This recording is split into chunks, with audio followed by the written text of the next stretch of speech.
Olá pessoal, aqui é o autor Marcos Mota e após uma conversa com a professora Patrícia Soares, nós decidimos que eu gravaria este vídeo para vocês falando um pouquinho sobre a escrita. Eu decidi falar sobre uma técnica muito importante que existe, que ajuda nós escritores a fazer com que vocês leitores sejam fisgados pelo nosso texto, fazer com que vocês queiram ler um capítulo após o outro até chegar no final da história. Essa técnica se chama cliffhanger. Cliffhanger é um termo que foi cunhado há muitos anos atrás através de um episódio de um seriado de TV, onde o protagonista, o personagem principal, ficava pendurado à beira de um abismo. Cliffhanger, ao pé da letra, significaria à beira do abismo. O personagem ficava pendurado ali e terminava aquele episódio do seriado. Uma semana depois, todos os telespectadores estavam reunidos ali na frente da TV, querendo saber como ele escaparia, como o personagem escaparia daquela situação.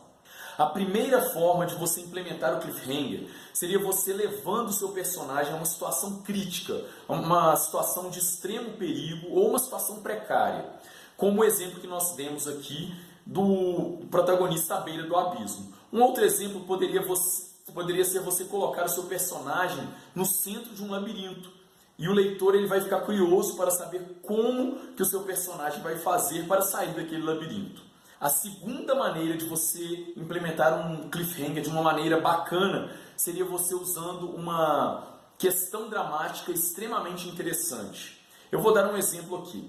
No livro Peter Pan, que é um exemplo que eu sempre dou, que eu gosto muito, o autor ele começa o livro escrevendo assim: todas as crianças crescem, menos uma, ponto. Na época em que o livro foi escrito, ninguém nunca tinha ouvido falar de Peter Pan, ninguém nunca tinha ouvido falar sobre esse garoto que não cresce, sobre a Terra do Nunca. Então, quando o autor ele escreve todas as crianças crescem menos uma, ele apresenta a questão dramática da história e, ao mesmo tempo, ele causa uma curiosidade extrema no leitor.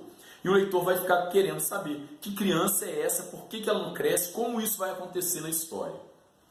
A terceira forma de você implementar um cliffhanger bacana é a que eu uso muito nos meus livros, é você apresentar um enigma para a sua plateia, para a sua audiência, para os seus leitores.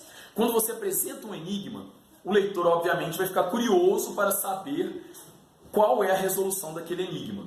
Eu uso isso muito porque o meu público é infanto-juvenil e a mitologia que eu criei na minha história, ela demanda isso. O próprio reino da história dos objetos de poder se chama enigma por causa disso. Aqui eu escolhi 3 formas para falar para vocês como implementar o cliffhanger. Obviamente que existem várias outras formas. E cada forma apresentada aqui, elas possuem N características, muitas características, para que você faça a coisa acontecer da forma correta. Eu espero que vocês tenham gostado das dicas e espero também encontrar com vocês em breve. Um forte abraço!